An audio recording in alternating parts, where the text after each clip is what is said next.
শুরুতে কোটা সংস্কার আন্দোলন, এরপর শেখ হাসিনার পতনের দাবিতে তীব্র গণ আন্দোলন, মিছিল, স্লোগান, হামলা আর মামলায় গত এক মাস উত্তাল ছিল পুরো দেশ।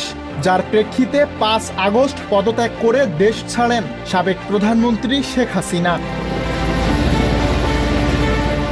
শেষ পর্যন্ত পদত্যাগে বাধ্য হলেও আন্দোলন দমনে সর্বশক্তি প্রয়োগ করে সরকার।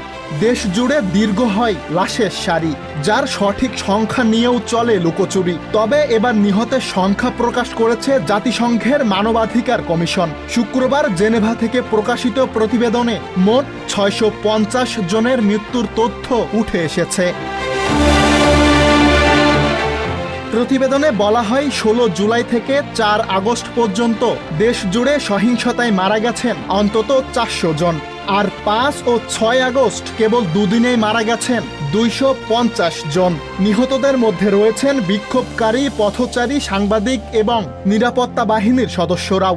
প্রতিবেদনে সূত্র হিসেবে ব্যবহার করা হয়েছে বাংলাদেশের গণমাধ্যম ও আন্দোলনকারীদের মুভমেন্টকে। প্রতিবেদনে বলা হয় ওই সময়ের মধ্যে অন্তত ৩২ জন শিশু নিহত হয়েছেন। এছাড়া প্রাথমিক তদন্তে উঠে এসেছে বিচার বহির্ভূত হত্যা, আটক, গুম, নির্যাতন সহ মানবাধিকার লঙ্ঘনের মতো গুরুতর অভিযোগও।